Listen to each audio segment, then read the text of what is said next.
Dios les bendiga. ¿Cómo están en esta mañana? Gloria a Dios. Sí, vamos contentos porque ya vamos teniendo nuestro local operativo y bueno, damos gracias a Dios por cada uno de los esfuerzos que se han sumado a fin de poder llevar a cabo esta gran obra. Bienvenida a las personas que están acá por primera vez. Esta es tu casa, esta es tu iglesia. Para nosotros es un honor tenerte acá. Quiero dar la bienvenida también a el hijo de Cristina y Edward, que está por primera vez con nosotros. Dios lo bendiga. Se ve fuerte ahí, hermoso, recién nacido. Ya Edward lo puso a hacer pesa con los teteros y ese tipo de cosas. Entonces, vamos a poner este tiempo en las manos de Dios. Padre amado, te bendecimos y te damos gracias, gloria y honor por tu presencia en esta mañana. Es bueno estar delante de ti, es bueno proclamar tu nombre, es bueno exaltarte y nos gozamos porque tenemos este espacio, Señor. También mis hermanos están gozando actualmente en el parque, el otro grupo de la iglesia, y pedimos tu bendición, pedimos tu gozo, tu presencia, tu protección, al igual que un buen sol y al mismo tiempo un día agradable para que puedan estar exaltando tu nombre, Señor. Te bendecimos, estamos muy agradecidos y felices por tu mano y tu misericordia. También quiero elevar delante de ti, pedir delante de ti, Señor, por todos los hermanos de la congregación que están enfrentando ciertas aflicciones físicas, enfermedades. Padre, hemos sido sanados por tus llagas y por tus heridas y pedimos para que tú ministres sobre cada cuerpo, Señor, sobre cada hermano, sobre cada siervo, sierva y familia que requiere la intervención tuya, Padre bueno. En el nombre santo de Jesús te pedimos también por la paz para nuestra Venezuela, para que tú establezcas tu reino y tu paz repose en cada lugar, específicamente en este municipio que ha sido tan embatido, tan estremecido, Señor, para que podamos congregarnos y exaltarte, como dice la Escritura, quieta y reposadamente. Y bendecimos tu nombre. Y pedimos que tu Espíritu Santo nos capacite y nos ministre palabra de lo alto. En el nombre de Jesucristo pedimos todo. Amén y amén. Amén. Amados, es un gozo compartir con ustedes la palabra de Dios y vamos a comenzar a estudiar a partir de hoy el libro de Lucas. Vamos a estudiar una serie, no sé si ustedes nos siguen en el Facebook, pero el Señor ha puesto una carga en nuestro corazón para ver la vida de nuestro Señor Jesucristo a través del Evangelio de Lucas. Y si puedes acompañarnos, de hecho te quiero invitar a ver si tú podrías acompañarnos en tu vida devocional durante todo este periodo a leer la palabra de Dios en el libro de Lucas y permitirle al Señor demostrar su gracia y su carácter en medio de este libro. Hoy en día, y abre tu Biblia por favor en el Evangelio según San Lucas capítulo 1. Te voy a hacer toda una introducción sobre el libro para poder compartir. Pero hoy en día es muy importante, algo que hemos perdido como sociedad en Venezuela, hablar con basamento y con argumentos valederos. Es muy fácil en Venezuela actualmente que cualquiera emita una aseveración o emita un criterio o un juicio sin pruebas en las manos, sin veredictos genuinos, sin base ni conocimiento para afirmar lo que se afirma. Pero tengo que ser muy honesto. Recuerdo una clase en la universidad cuando estaba viendo metalurgia física. Y el profesor, para hacer la clase didáctica, porque es una materia bastante complicada, repartió todos los objetivos entre grupos de clases. Así que un día me tocó exponer a mí uno de esos objetivos. Y el profesor lo hacía bastante interactiva la clase. Recuerdo que a mi grupo nos preguntó cosas bastante difíciles. Una de ellas fue: ¿cómo se puede construir una pieza o un sistema mecánico si tienes la materia prima en polvo o pulverizada? Bueno, hermanos, ahí lanzamos más flechas que una guerra de indios. Y recuerdo eso muy claro, porque no sé si fue a mí o a otro compañero, el profesor paró la exposición y cállense. Es más fácil que digan no sé, quedan mejor parados. Y en eso se pone bravo, se acerca al estrado y le da un golpe ¡pum!, al escritorio.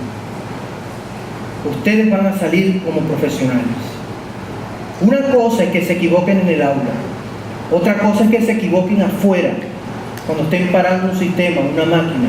Porque una falla en la ingeniería representa no dinero solamente, representa vidas. Y ninguno que vea esta materia conmigo va a avanzar si no sabe la materia. Y eso marcó mi vida de alguna forma. Y cuando voy al libro de Lucas, puedo ver a este médico gentil, no judío, redimido por la sangre de Cristo, que tiene el mismo carácter para hablar acerca de la experiencia de un Dios soberano. Saben, el Evangelio de Lucas nos revela el corazón de Dios, que es abierto, no solo para usar al pueblo judío especial que Él había elegido, a Israel, a Jacob, sino también para usar a los confines de la tierra. Vamos a hacer un pequeño preámbulo. El autor de este libro es el médico amado, el médico y compañero de misiones de Pablo, el apóstol, llamado Lucas. Si usted va conmigo en su Biblia a Colosenses 4, versículo 11 en adelante, se da cuenta de la descripción de Pablo acerca de esta obra misionera y de cómo Lucas es su compañero. Lucas no solamente escribe el evangelio que lleva su nombre, sino que también escribe el libro de los Hechos. Si usted ubica 2 de Timoteo capítulo 4, versículo 11, y Filemón, versículo 24, se dará cuenta del corazón de este evangelista. Y tenemos que dejar algo bien claro: Lucas no fue un apóstol del Señor, Lucas no caminó con el Señor, pero sí fue un discípulo del Señor. Los eruditos dicen que el evangelio fue escrito entre el año 60 y 62, pero yo voy a abrir una brecha un poquito más grande, entre el 60 y el 65 después de Cristo. El propósito del Evangelio de Lucas es presentar a Jesucristo como el hombre sin pecado. Y aquí hay que ser teológicamente muy claros. Jesús fue 100% hombre. Jesús fue total y absolutamente humano. Y tenía que ser totalmente humano para poder ser el que redimía a toda la humanidad. Lo pongo en estos términos: Adán fue totalmente humano y totalmente cubierto de la luz y de la presencia de Dios. Cuando Adán peca, según Génesis capítulo 3, Adán muere espiritualmente. Y dice Juan 1 que la gloria o la luz o la vida que estaba en Adán salió de Adán. Y todo el reinado y toda la autoridad que Adán había recibido fue entregada a Satanás. Porque era importante que Jesús fuera totalmente humano para que pudiera ser el redentor de la humanidad. Por un hombre entró el pecado al mundo y por un hombre también tenía que entrar la salvación al mundo. Explica el apóstol Pablo en Romanos. Y quiero que entienda que Jesús era absolutamente humano y en su característica define que te puede comprender, que te puede sentir, que Jesús sabe lo que nosotros luchamos. De hecho, no solo sabe las necesidades, sino también sabe todas las limitaciones, frustraciones y necesidades que un humano corriente pueda tener. Y es vital que nosotros entendamos esto. ¿Por qué, pastor? Porque a veces nos acercamos al Señor pensando o imaginando que Él no sabe lo que es ser hombre. La Escritura dice en Hebreos que Él fue tentado en todo, pero sin pecado. Amén. Fíjense 4 características fundamentales de este libro que quiero dejar muy enfáticamente resaltadas. Primero, Lucas describe la naturaleza humana de Cristo siendo hombre sin excluir la deidad que lo acredita. Segundo, Lucas presenta a Jesús como el verdadero Dios encarnado, pero a su vez realza dramáticamente el ministerio del Espíritu Santo. Y usted puede pensar, bueno, pastor, pero lo que pasa es que para Jesús fue fácil porque como era 100% Dios, Él pudo ser Dios y hombre al mismo tiempo. Y por eso fue que sufrió y no cayó en pecado. Y era Dios. ¿Cómo va a caer Dios en pecado? Pero la verdad es que no. Porque cuando estuvo como humano en su tiempo, en sus 33 años, fue totalmente hombre y no usó su deidad para ministrar ni para llevar a cabo la santidad. Entonces, en perspectiva, Él fue un hombre totalmente, pero un hombre lleno del Espíritu Santo. Amén. Y esto para nosotros es superlativo porque requiere entender de que Jesús cuando oraba, cuando buscaba al Padre, cuando dependía del Padre, cuando iba a la sinagoga, era porque estaba creciendo, dependiendo de Dios mismo. Me impresiona cuando tenía 12 años, sus padres fueron al templo y se les perdió Jesús y lo consiguieron unos días más tarde en el templo, conversando de la palabra de Dios, debatiendo con los eruditos de la ley, y se asombraban a esa corta edad de lo que él podía hablar de Dios. Cuando sus padres lo increpan y le dicen: mira, hijo, ¿por qué te nos perdiste de esa forma? Él responde bastante interesante también: ¿acaso no saben que en los negocios de mi padre me es necesario estar? Lo impresionante de Jesús siendo hombre, que también era hombre, sabía cuál era su destino, sabía cuál era su propósito y sabía cuánto iba a sufrir. Imagina a Jesús siendo hombre, estando en la sinagoga o en la casa donde José le explicara las escrituras y leyera, por decir, Isaías 53, como cordero fue llevado al matadero. Y se lee, y el Padre le estuviese diciendo todo Isaías 53, perdón. Y Jesús estaría pensando: wow, todo esto es para mí. Esto es lo que van a hacer conmigo. Cuando leería tal vez la profecía: le mecerán el rostro y le arrancarán las barbas de raíz, le escupirán en el rostro, se burlarán de él y morirá en un madero. Hermanos, yo sé que es fácil mirar al Señor como totalmente Señor, pero Lucas nos transfiere y nos dice: hermanos, Lucas nos muestra el rostro humano de Jesucristo. Amén. ¿Cuánto del Señor Jesucristo nos va a permitir entender el Señor, el Espíritu Santo, que pueden ayudarte a vencer áreas de pecado donde tú ni siquiera luchas? Alguien me dijo una vez: pero es que el Señor no peleaba, el Señor fue perfecto, sabía ponerse bravo en el momento preciso. Sí, pero el Señor también vivió en un hogar y vio a María tal vez discutir con José. De hecho, si usted lee el Evangelio de Lucas y de Mateo, se dará cuenta de que la vida no era perfecta para ellos y no eran multimillonarios y tenían pocos recursos y era una familia muy parecida a la tuya y a la mía. Amén. Me impresiona porque el 50% de lo que aparece en el Evangelio de Lucas es propio de ese Evangelio. Es decir, lo que leemos en Lucas tal vez no lo vamos a encontrar igual ni en Mateo ni en Marcos. Lucas fue el tercer Evangelio escrito y fue uno de los últimos escritos del Nuevo Testamento. Entre el libro de Hechos y Lucas, Dios usó a este médico para escribir el 20% del Nuevo Testamento. Y no te pongas bravo porque te estoy dando muchas estadísticas, porque te quiero decir algo. Lucas, siendo un gentil, es decir, un hombre no judío, fue un instrumento en las manos de Dios. Muchas de las cosas que el Evangelio nos revela no las dijo a través de Pedro solamente, ni a través de Ananías, ni a través de los hombres influyentes. ¿Qué profesión tenía Lucas? Según la Escritura, él era médico. Para los estudiosos, Lucas fue uno de los mejores oradores y escritores, por la fragancia y por la calidad de su griego. Pero vamos a ir al propósito inicial de este Evangelio. Pastor, ¿vamos a leer Lucas hoy? Sí.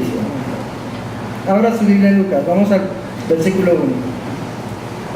¿Cuál fue el propósito de este Evangelio?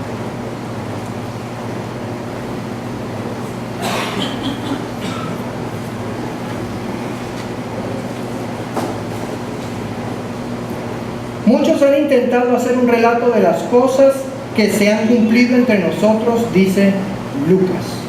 Muchos han intentado hacer un relato de las cosas que se han cumplido entre nosotros. Es interesante ese pasaje.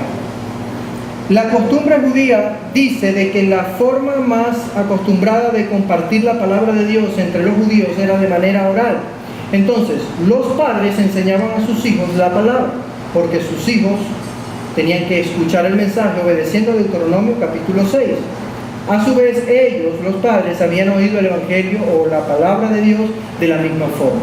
Entonces, Lucas está claro de eso. Lucas no vivía en Jerusalén, vivía en un lugar, dicen que era de Antioquía, parte del Imperio Romano, y no estaba acostumbrado a las costumbres judías o a las prácticas judías.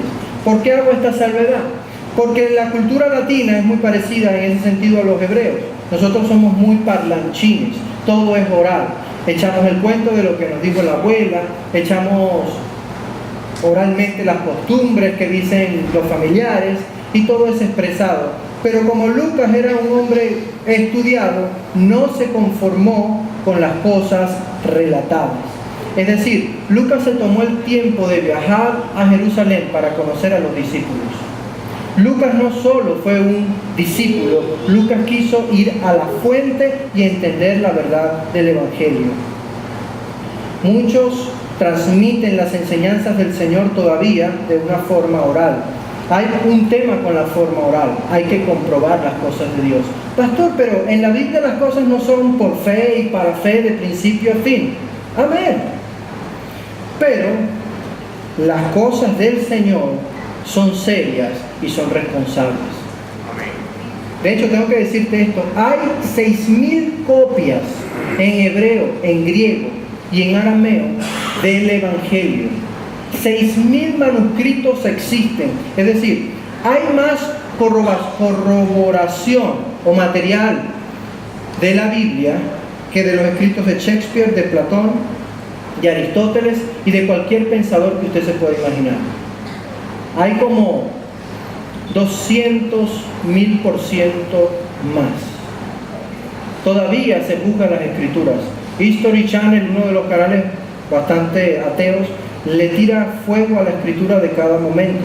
Siempre sacan que si los evangelios agnósticos, que si el evangelio de Juanito y Perencejito, el otro fue el de Judas, ahorita sacaron uno, el de María Magdalena, y todos esos escritos que ellos descubren son cientos de años más jóvenes que el original. Eso es como decir que yo desmintiera a Pablo Neruda ahorita. Y Pablo Neruda tiene obras que tienen 4 veces mi edad. ¿Se entiende eso? ¿Por qué expongo todo esto así? Porque yo quiero que su fe esté fundada, sí en el poder del Espíritu Santo, pero sí en la seguridad de que esto es verídico. Amén. No hay nada más poderoso y verídico que la palabra de Dios. Amén. Ok.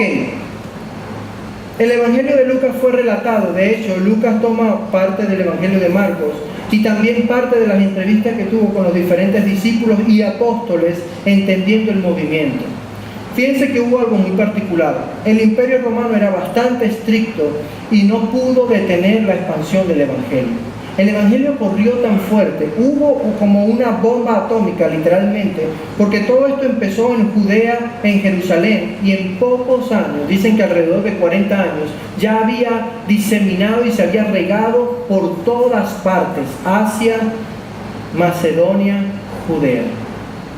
Lucas fue un testigo presencial del Evangelio. Versículo 2. Tal como nos los transmitieron los que desde el principio fueron testigos presenciales y servidores de la palabra de Dios.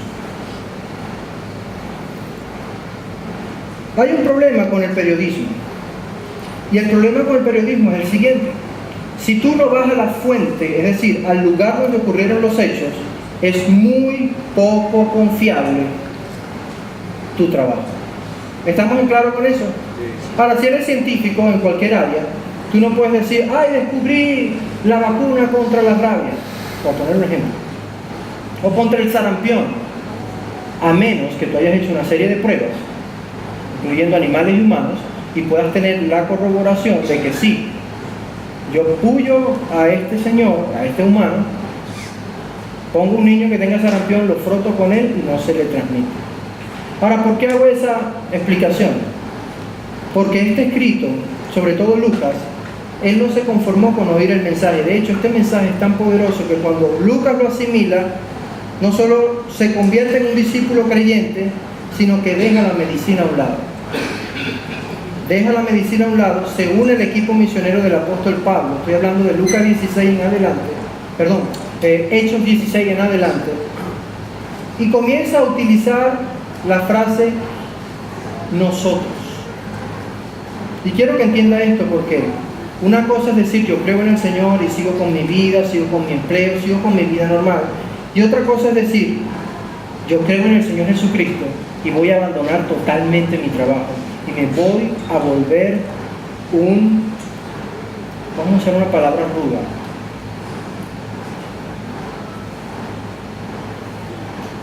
obsesionado de esto de Dios. Dejas tu trabajo. De hecho, para que Lucas fuera médico, Lucas tiene que haber sido alguien de recursos para poder estudiar y tuvo que haber tenido muy buenas relaciones de la alta sociedad.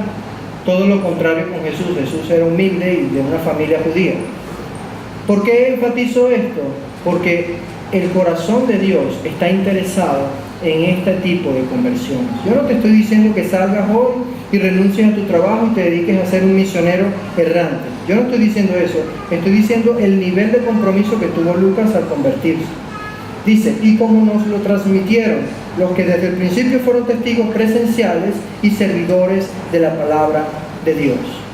Para la iglesia de Jerusalén, que Dios usara a un gentil era un reto bastante difícil de asimilar. Ahora te voy a decir esto. ¿Cuáles son las personas que para ti sería difícil que Dios use para su reino? De repente tal vez serías tú mismo. Oye, pastor, pero es que yo no soy tan buen orador como Lucas o como el pastor Luis. Oye, pero es que yo no tengo los conocimientos. Me interesa esto porque al final de la vida del ministerio de Pablo, Lucas fue el único compañero de Pablo. Y Lucas ayudó en la enfermedad que Pablo padecía. Y voy a ser más puntual en esto. De repente tú eres un abogado. Y hoy en día yo, Julio Arria, en un pensamiento aparte de la Escritura, considero que nuestro país vive, para los abogados, el mayor reto en cuanto a ética y desarrollo de esa carrera. Porque han existido, a mi criterio, ahorita, las violaciones más aberrantes que puedan existir en criterio legal. De repente tú eres un carpintero, o de repente tú eres un carnicero, o jardinero, lo que sea que usted es. Mi punto en esta predicación es: Dios va a usar tu carrera. Amén. Tu carrera. Cuando Dios me puso 2 años a ser taxista, con gozo, una de las cosas que yo le dije: Señor, ¿qué voy a aprender detrás del volante? Y no me lo dijo sino cuando me sacó de la prueba. Me dijo: te acostumbraste a escuchar mejor, ¿verdad? En estos días le pasaron un mensaje a mi esposa: lo que toda mujer necesita es un taxista, alguien que la escuche, alguien que la lleve a donde ella está, donde ella quiere. Y otra cosa decía el mensaje, ella me leyó el mensaje bastante cómica y yo lo vi con una falta de respeto. ¿Qué pasa? No, eso no es así. Y me acuerdo una frase que Dios me dijo: no vas a dejar de ser taxista, porque tú vas a llevar gente del infierno al reino de los cielos. Pero una de las cosas que aprendí en esa profesión es que tenemos, a juro los líderes, que aprender a oír a las personas. Y a oír con interés. No escuchar en modo automático. Chiqui, estoy oyendo, estás allí, tus orejas reciben, pero tú estás pensando en las arepas o en el viaje. Tienes que ver a los ojos a tu interlocutor. Pero él es malo, él sabe lo que... Perdóname, Señor. Tienes que sentir el corazón de otro. Una de las cosas que hace el Espíritu Santo es enseñarte a conocer lo que los otros sufren. La frase escritural, o el Señor lo denomina discernimiento de espíritu. Muchos de los líderes tenemos que entender que el Espíritu Santo va a usar lo que te ha dado. Amén. publicista, ama de casa. Hay gente que vive traumada porque no fue a la universidad. Yo hoy en día yo pienso, bueno, no es necesario que vayas a la universidad, aunque si vas, chévere, gloria a Dios por eso, pero a Dios no le importa. De hecho, ninguno de los apóstoles del Señor fue a la universidad. De hecho, eran pescadores. El más inteligentico era Mateo. Y puedo decir eso porque sacaba muy bien números. De hecho, era recaudador. De hecho, podríamos decir que uno de los pocos intelectuales de la Biblia es Lucas y el apóstol Pablo. Pero hasta eso usa Dios. Quiero que entienda esto. Dios no desperdicia nada. Si Dios usó a Lucas, ya lo vamos a ver más adelante, te va a usar a ti. ¿Amén?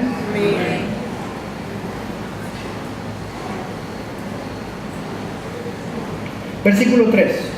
Por lo tanto, póngase cómodo que vamos a llegar al 25. No, mentira, hasta 4. Están asustados, ¿no? 3. Por lo tanto, yo también, excelentísimo Teófilo, habiendo investigado todo esto con esmero desde su origen, he decidido escribírtelo ordenadamente. Por lo tanto, yo también, excelentísimo Teófilo, habiendo investigado todo esto con esmero desde su origen, he decidido escribírtelo ordenadamente. Aquí Lucas nos deja ver el destinatario. Y es excelentísimo Teófilo. La frase Teófilo no es un nombre, no le vaya a poner eso a su hijo de nombre, no en este contexto. El significado es bastante poderoso, significa amante de Dios o aquel que ama a Dios. Pero excelentísimo significa de que esta es una persona de alto rango, político, gubernamental, militar o lo que sea. Los escritos o los historiadores como Josefo presumen de que este hombre fue un militar romano con bastantes recursos e influencia que se convirtió al Señor por la amistad con Lucas. No solamente dicen eso, dicen que fue el que auspició económicamente el escrito de Lucas y de Hechos. Mayor aún, para escribir en aquella época había que tener muchísimos recursos. Entonces, no todo el mundo sabía escribir, Lucas sí, pero no todo el mundo tenía el dinero para comprar los papiros y la cosa. Entonces, Teófilo fue el que puso el capital. ¿Ok? ¿Por qué digo esto? Porque para llegar a un general tienes que tener corte militar. Para hablar como militar, pensar como militar, actuar como militar. ¿Y quién es el mejor misionero para mandar al campo militar? Un militar. Si usted es abogado, yo que hablo con dos tipos de personas, los abogados son bastante interesantes y complicados de entender, a mi criterio. Yo soy bastante básico. O si usted habla, vamos a ver, una persona difícil de entender. Con algunos médicos también son bastante abstractos, es difícil entender a los médicos. Lo que quiero decir es algo sencillo. Si Lucas no hubiese sido sujeto a la voz del Espíritu Santo de dos cosas: relaciónate bien, predica el Evangelio y compártelo con quien sea, muy probablemente ni Lucas ni Hechos estuviera en nuestra Biblia hoy. ¿Cómo, pastor? Sí, probablemente. A menos que Dios hubiese levantado a otra persona. Ahora, digo esto también. Y vamos a ser un poquito honestos. Yo me he tomado el tiempo para investigar profundamente cómo era este régimen romano. Y si el régimen romano se hubiese enterado de que alguno de sus altos generales hubiese sido cristiano en este tiempo de la persecución, le hubiesen matado. Porque ese régimen era bastante malo. No, nada que ver con lo que nosotros vivimos aquí en Venezuela, ni lo que se vive en Uganda, ni nada que ver. Venezuela es un lugar hermoso y maravilloso comparado con lo atroz y lo horrible que vivieron nuestros hermanos de esta época. Y por eso es que el nombre de este destinatario no aparece, sino es el seudónimo de Teófilo. Seguimos. Fíjense lo que podemos ver. Hay 4 palabras fundamentales que yo quiero resaltar aquí. Habiendo investigado todo con esmero desde su origen. La palabra investigar. ¿Quiénes han hecho una investigación seria y responsable de alguna carrera y todo eso? Alza la mano alto para ver cómo te frustraste. Eso es horrible si no te gusta, ¿verdad? Es lo peor, porque necesitas, para investigar, tomar mucho tiempo. La búsqueda de la fuente de los hechos, es decir, conocer a los discípulos, escuchar el testimonio, ver cómo se predicaba, escuchar a las personas orar.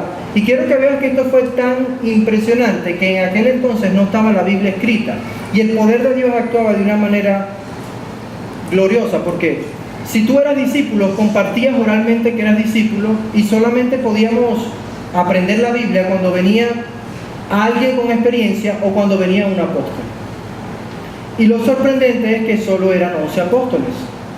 Y lo más sorprendente es que el Espíritu Santo comenzó a dar sabiduría a muchísima gente. Y Lucas dice, pero esta cuerda de ignorantes que no saben leer, no saben escribir, pero aman a Dios, tienen esto, no tienen miedo al imperio y está creciendo el Evangelio. ¿Sabes qué asombra a las personas inteligentes? Que se creen superior. ¿Sabes qué nos asombra? El poder de Dios. Amén. El poder de Dios no se puede explicar. La presencia y la acción de Dios para mover algo no se puede desglosar sistemáticamente. Y cuando este científico médico dice investigar, él está usando la frase correcta. En el griego significa indagar hasta conseguir la cosa. ¿Por qué digo esto? Porque si tú eres inteligente y estás probando a Dios y le estás diciendo, Dios, si tú existes, demuéstramelo, que se pare el sol cuando yo guiñe mi ojo o lo que sea que te inventes. Ten mucho cuidado, porque Dios se te va a aparecer, te va a asustar terriblemente y después puede que te salve. Me impresiona Job. ¿Ha leído usted toda la historia de Job? Job, que era un hombre justo, recto, intachable según la Escritura. Dios mismo lo cataloga así, conversando con el diablo. Y al final Job comienza a conversar con Dios, lleno de llagas, siendo un pobre y miserable, y con un perro que le lamía las llagas. Y Dios se le aparece en una terrible tempestad y comienza a increpar Dios a Job. Le dice, ¿dónde estabas tú cuando puse las bases de la tierra? ¿Acaso tú eres el que despiertas al sol y le das la orden para que encienda el alba? ¿Qué sabes tú acerca de los mares, acerca de las llaves de las aguas? Y así un sinfín de cosas. Si le interesa, que es bastante bueno, lea Job 40 hasta el capítulo 42. ¿Por qué le digo todo eso? Porque cuando investigamos a Dios, como Dios está vivo y es una persona maravillosa, lo vamos a encontrar. Me impresiona porque el propósito de Lucas era que este evangelio fuese verdadero. Investigar. Para investigar, de repente hay cosas que Dios te va a mandar a investigar. Familias, comunidades, lugares. Muchas veces el evangelio no se puede presentar como una fotocopia. Ah, bueno, lo estoy viviendo, hermanos. Quisiéramos tener diferentes formas de evangelizar en Pablo VI, donde estamos plantando la iglesia. Pero si nos presentamos con una campaña y con un tecladito y batan las manos, seríamos un fracaso, ¿no? Nos tirarían piedras. Y después nos preguntarían antes de hacer el evento, ¿ustedes son oficialistas o cómo es el otro término? Chavistas. Opositores. Y si nos ven ni también nos lanzan piedras, ¿no? Bueno, el país está súper delicado. Entonces tenemos que investigar qué piensa la gente de allí, cómo se viste la gente de allí, qué entiende la gente de allí, para poder llevar el evangelio. Segunda frase que me llama la atención: no solamente he investigado todo esto con esmero desde su origen, esmero. El problema con investigar es que requiere tiempo. El esmero requiere dedicación y calidad. Esto se refiere al esfuerzo y el detalle y el trabajo para lograr indagar, recopilar toda la información de la vida y el trabajo de Jesucristo y su poderosa obra. Eso fue lo que hizo Lucas. Pero, ¿en qué áreas de tu vida el Señor quiere esmero? Por lo menos, yo siempre le echo broma a los jóvenes y les digo, si te vas a casar, eso es un tremendo problema, porque eso requiere esmero. Las mujeres requieren esmero. Y si tú eres taradito, así como un hombre normal que te cuesta hablar y pensar al mismo tiempo, tienes que entrenarte para casarte. Porque si no, solamente con no entender, cuando tu esposa te pregunte, ya es un tremendo problema. Amén, gloria a Dios, santo, santo, así es, Señor. Tener hijos, eso es tremendo esmero, hermano. Hay líderes, y esto va para ti que eres líder, y va para mí que soy líder, que hacen la obra de Dios como salga, como venga. Y la obra de Dios requiere esmero. Estamos tomándole una muestra de sangre a Santiago porque hay que hacer unos exámenes de sangre y toda la cosa. Y Arminda me dice, ¿vas a pasar tú? Y yo digo, no, pasa tú. Porque hay que cargar al bebé mientras lo pinchan y todo. Pero yo soy delicado, si yo veo que lo pinchan mal, no sé cómo reacciono, muy probablemente como un carnal y no va a ser bueno. Gracias a Dios la primera prueba fue una mujer de Dios, una enfermera profesionalísima, espectacular. Arminda ni se dio cuenta que le sacó la sangre.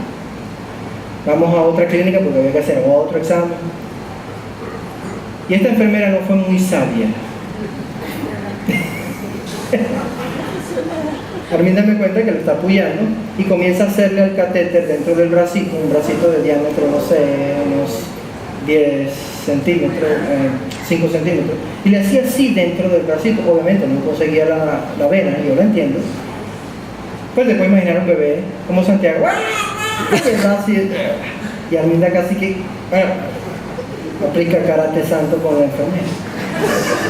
En eso entra otra enfermera con más experiencia, le dice, suéltalo, hija.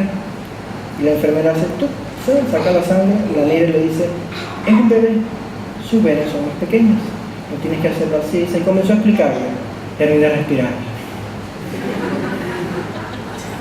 Esmero. Cuando tú te esmeras para la obra de Dios, no es que Dios no va a obrar a pesar de tu forma tosca de ser, sí, pero tu forma de ministrar va a influenciar a Cristo. ¿Acaso los hijos no lo saben? Nadie cocina como mamá. Y de repente la mamá no es ni chef y cocina unas cosas horribles. Pero el esmero de mamá. Y hace las arepas cuadradas porque nunca aprendió lo del triángulo y el círculo. Riquísimas. Y tú vas después a un restaurante y te sirven las mejores arepas, perfectamente circulares, con la cantidad de relleno magnífica, pero no saben igual, por el esmero. Yo doy gloria a Dios por hombres como Lucas, que investigaron, pasaron el tiempo y tuvieron el tiempo para sacrificarse y buscar a Dios. ¿Sabes cuánto le pagaron a Lucas por escribir este libro? 0 bolívares, 0 pesos, 0 dólares, nada.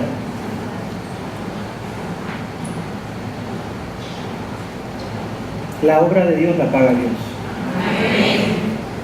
Pastor, pero mi tiempo, ¿cómo yo voy a venir aquí a echar coleto en este local? Para eso ofrendo, ¿verdad?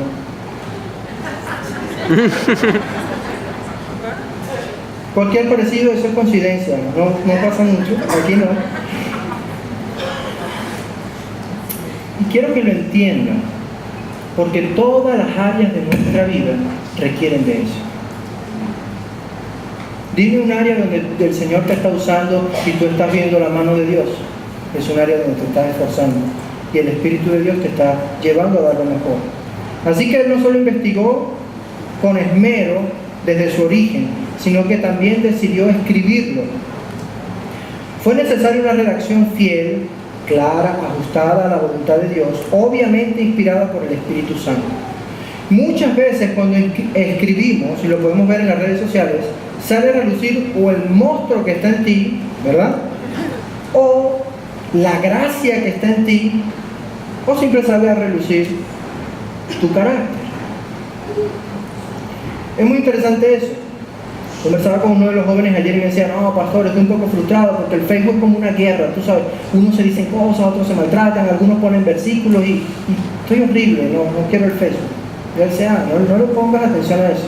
Yo le dije, ¿qué te parece si tú le oras al Señor y si quieres usar ese medio para como predicar la palabra, ora al Señor y escribe cosas de Dios, versículos, cosas sencillas que puedan ministrar?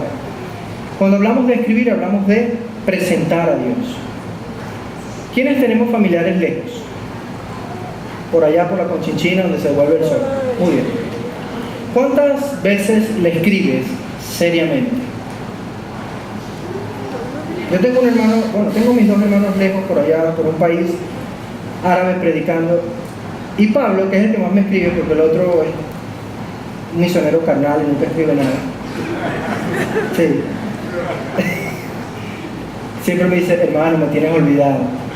Hermano, no me escribes. Y en estos días estaba leyendo uno de sus correos. Es verdad, yo no le escribo, yo soy también un carnal en ese sentido. Y en estos días estaba viendo su carta y sí leo sus cartas y oro por él. Pero no le escribo. El Señor me redarguye y me dice, oye, verdad, ponte en su lugar, él está solo por allá, ya no hay iglesia, está en la obra, no sé qué.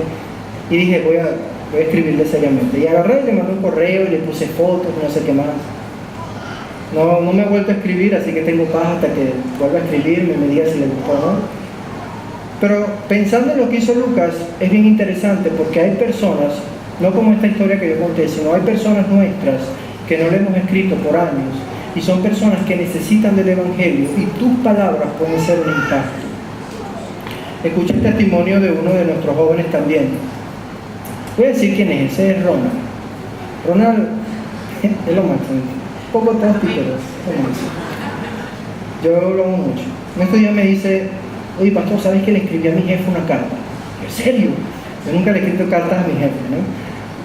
Ay, ¿qué hiciste? No, le hablé de la palabra, pero el Señor me puso una carga de que le dijera lo bien que ella hace su trabajo como jefa. Y empezó a escribirle las cosas, y obviamente le tiré palabras y le di duro, pastor. En fin, chévere.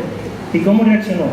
Bueno, ella agarró la carta, la imprimió, me llamó a su oficina, no sé qué, y me dio las gracias, porque esa carta la edificó y la animó. Yo, wow, escribir. Escribir hace efecto. Escribir transforma. Gracias a que los hombres de Dios escribieron, usted y yo somos cristianos hoy. ¿Qué necesitamos? Que entendamos a través de la Escritura. Reconozco que no soy muy versado ni hablando ni escribiendo. De hecho, cada vez que escribo un correo siempre me dicen cosas, no los hermanos de la iglesia, otros terceros. Estoy haciendo la tarea, de hecho estoy viendo clases de redacción con mi esposa, con una especialista, gratis por supuesto. Me encantan las cosas bíblicas, gratis.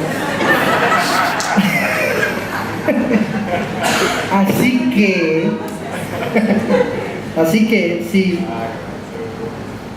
estoy aprendiendo. No es que no sé, lo aprendí, pero hay un dicho que dice que lo que estudiamos números nos atrofiamos las letras. No es mentira, es verdad. Yo creo que a mí se me atrofiaron todas. He asumido y el Señor me ha hecho ver la responsabilidad de comunicar el mensaje de una manera buena, de una manera propicia, de una manera adecuada. No le digo esto para que vaya a hacer lo mismo, le digo esto para que cuando comuniquemos en nombre de Dios, lo hagamos con autoridad, lo hagamos con poder. Investigar, esmero y escribir. Y la última, he decidido escribírtelo ordenadamente. Orden. Es necesario dar sentido y orden a las cosas conforme fueron sucediendo, dice Lucas. Lucas investiga un poquito más que Marcos, de hecho, tiene bastantes detalles acerca del nacimiento de Juan, del Señor Jesucristo, cosas que no están en otros evangelios. Porque Lucas entendió la importancia del orden. 1 Corintios 14:40 dice que se haga todo decentemente y con orden. ¿Cómo es la cosa, pastor? Sí, el orden es una de las cualidades de Dios. Cuando tú ves a Dios creando en Génesis, todo tenía sentido y todo tenía su lugar.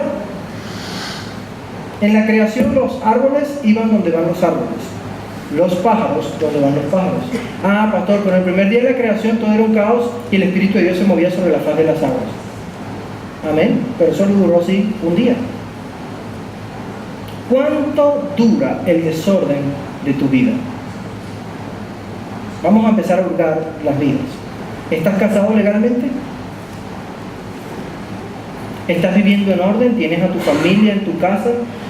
No te estoy diciendo que los pongas a vivir en el country club, pero que tengas tu casa propia. ¿O aún vives con la abuela, con la prima, con el tío, con la suegra, con el suegro? ¿Eres independiente? ¿Estás creciendo en el Señor?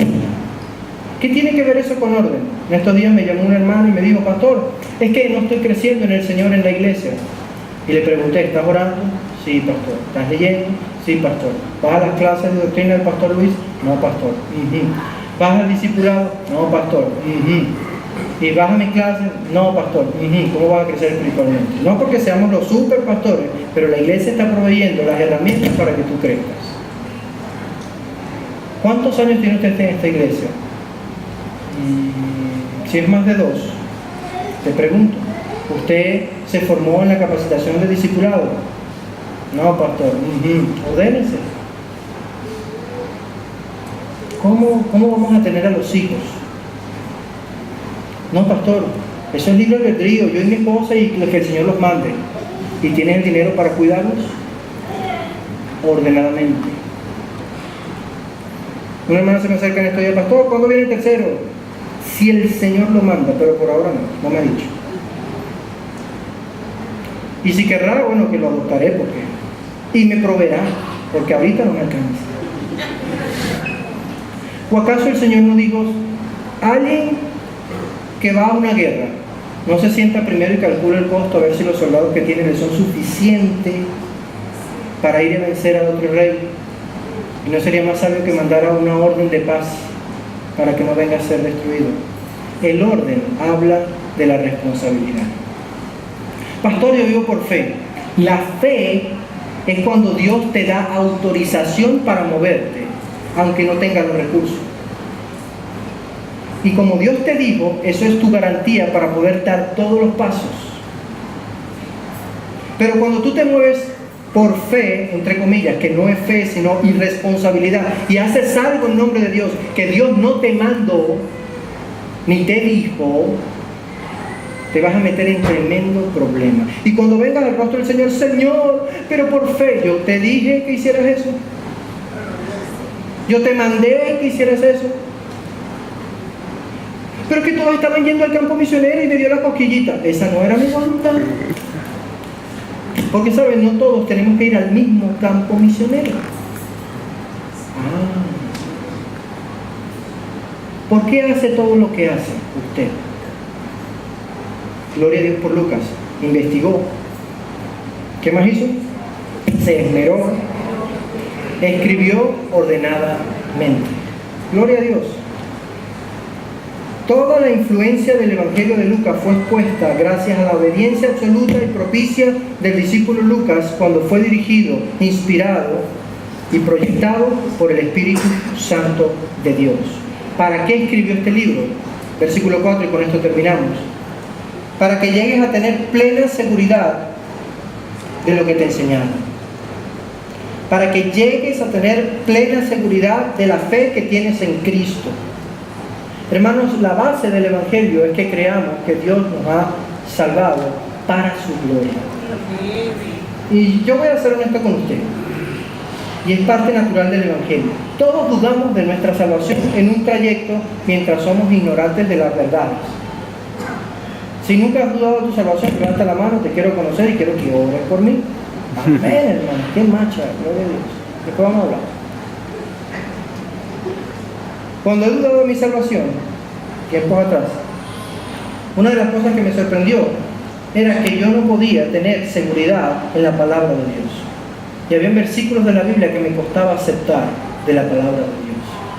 muchas de nuestras frustraciones en la fe es primero porque no estudiamos la palabra de Dios y segundo porque como no la conocen no hay firmeza en la palabra de Dios. En estos días hablaba con una de las ovejas de allá de Pueblo Santo y me contó una experiencia, me contó que su hijo está en un régimen de presentación y todo eso, y que cuando la policía científica lo consigue pagando por allí, se lo llevan. Y no solo se lo llevan, sino que le piden dinero a su mamá para soltarlo. A mí se me pusieron los ojos, hermano. ¿Cómo, hermano? Si el Señor me está pasando por una prueba. El Señor no te está pasando por ninguna prueba, hermano. Ese es el diablo. Y la próxima vez que te extorsionen, usted me llama. Y yo mismo voy a ir hasta allá. No soy abogado, pero me voy a lanzar yo mismo como pastor a que me expliquen cómo es ese guarandín. ¿Por qué les pongo esto? Porque la ignorancia nos lleva a ser vulnerables. Hermanos, Satanás lo sabe. Por eso él ama que tú no leas la palabra y no entiendas nada del Señor. ¿Cuán segura es su fe? ¿Cuán firme es su fe? Y termino con esto. El resumen completo del Evangelio de Lucas está en Lucas 19, versículo 10. Lucas 19, versículo 10. No lo tienen que buscar, si quieres solo anótenlo. Cada libro de la Biblia tiene como lo que llamamos un versículo base que describe toda su acción y es como un concentrado, es como la síntesis global del texto. Lucas 19:10 dice, porque el Hijo del Hombre vino a buscar y a salvar lo que se había perdido. ¿Quién se había perdido?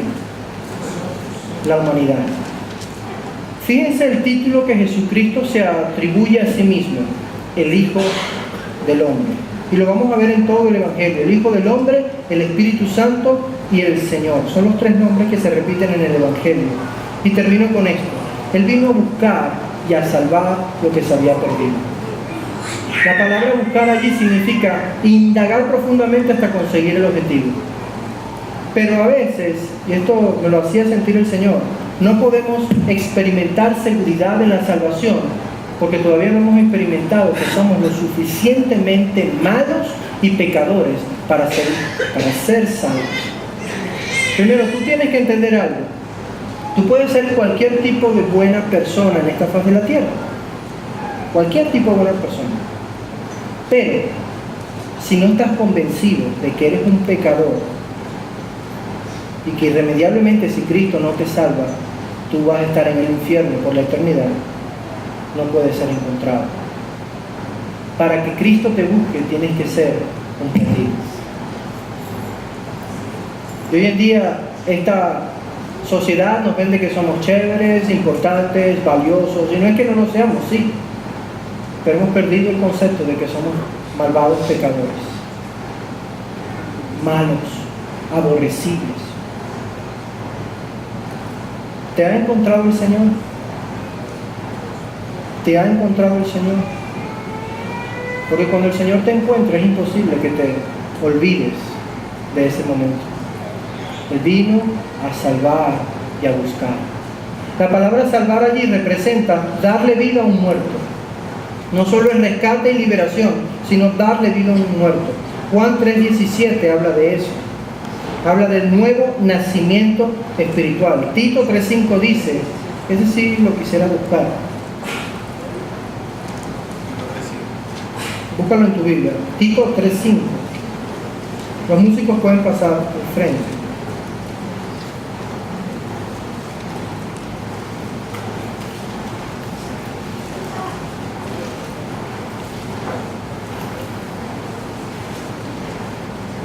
Dice la palabra de Dios. Él nos salvó, refiriéndose a Jesús, no por nuestras propias obras de justicia, sino por su misericordia. Nos salvó mediante el lavamiento de la regeneración y de la renovación por el Espíritu Santo. Colosenses 2:11 y 12 dice que nos resucitó. Y si tú estás aquí por primera vez y reconoces que hay áreas de tu vida donde el pecado reina, donde te has esmerado por tiempo, pero reconoces que eres pecador, donde has investigado que Dios es fiel, pero tú no sabes cómo accesar, cómo entrar, cómo acceder a su misericordia, Dios hoy puede resucitarte.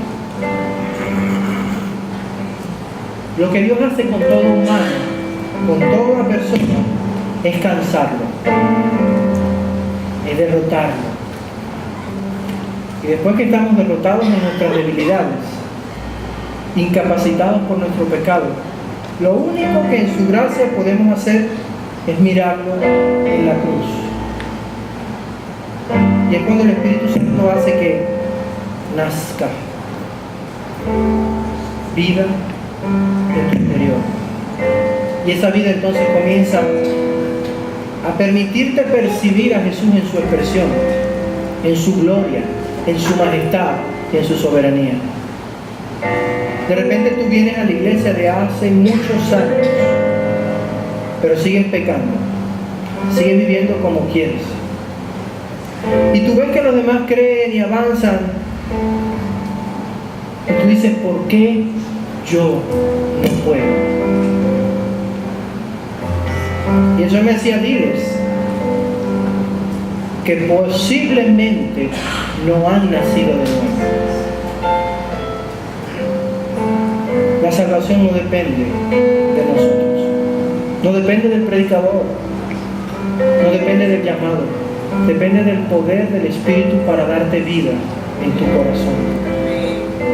Cuando Dios pone esa fe y brota vida de tu corazón, porque estábamos muertos, y cuando Dios te busca, te encuentra tirado en el suelo, muerto literalmente, infunde vida a tu espíritu muerto.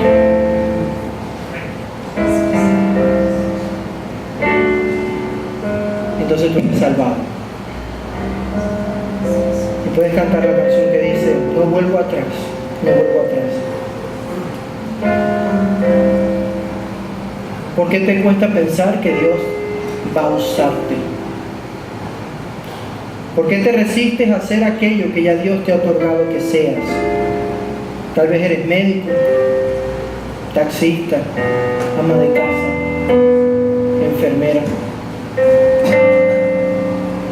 Y te maltratas, dices, si yo hubiese estudiado teología, Dios no te llamó a eso tal vez. ¿Por qué te resistes a compartir la fe con lo poco que tienes? A sabiendas de que es el Espíritu Santo el que va a usar las palabras y va a traer vida a los corazones perdidos. Y termino con eso. Si el Señor hoy te ha llamado y tú quieres aceptar al Señor, quieres decirle, Señor, hazme nacer de nuevo, abre tu corazón y permite al Señor que haga una obra. Padre bendito, en el nombre de Jesús, estamos frente a tu trono, agradecidos por Jesucristo, el varón perfecto,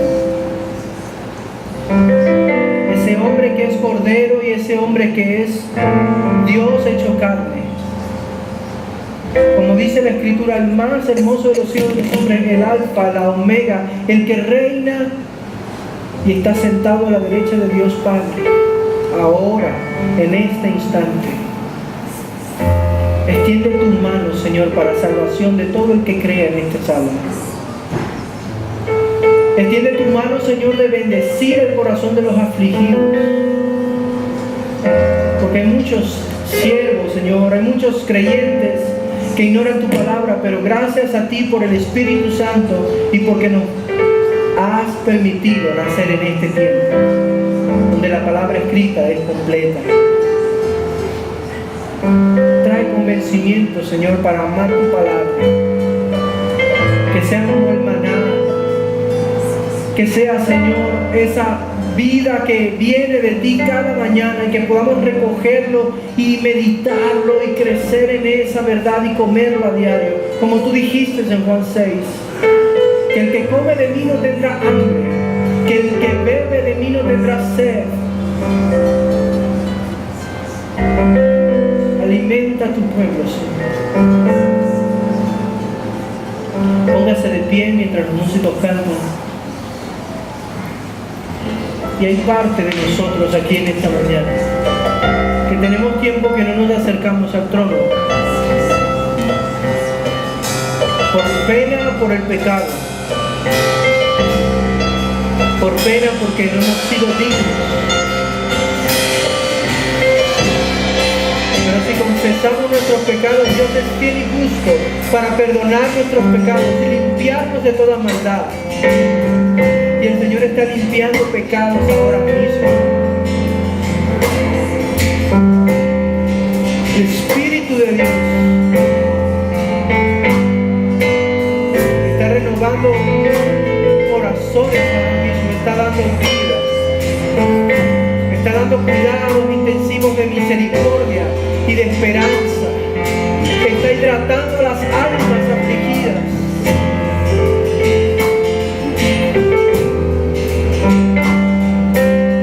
Gracias, Señor. Gracias por tu presencia. Gracias por tu palabra.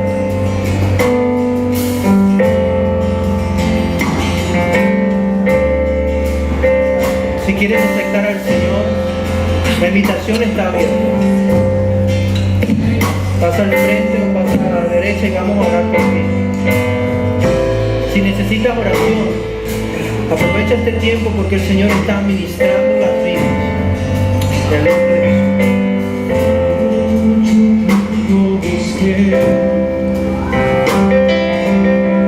Una razón de vivir. En medio de mil preguntas, tu amor me respondió. Ahora veo la luz y ya no tengo temor. Tu reino vino a mi vida y ahora vivo para ti. Cantaré de tu amor, rendiré mi corazón ante ti. Tú serás mi pasión y mis pasos se guiarán por tu voz.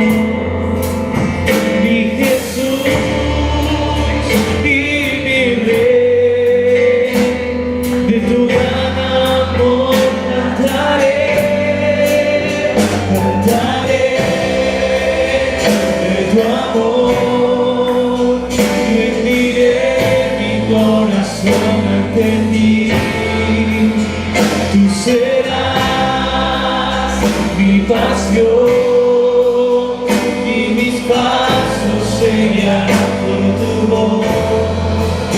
Mi Jesús y mi Rey, de tu gran amor cantaré. Por mucho tiempo busqué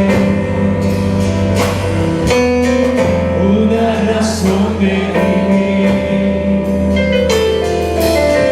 Y en medio de mi pregunta, tu amor me respondió. Ahora veo la luz y ya no tengo temor, y ya no tengo temor. Tu reino vino a mi vida y ahora vivo para ti. Cantaré de tu amor, rendiré mi corazón ante ti. Tú serás mi pasión y mis pasos se guiarán por tu voz.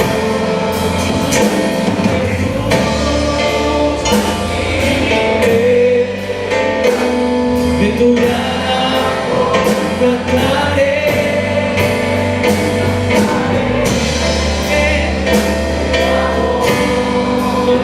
rendiré mi corazón ante ti.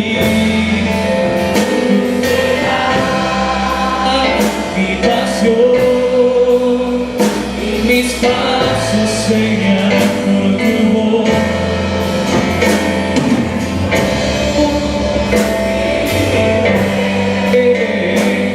De tu gran amor cantaré, mi Jesús y mi Rey.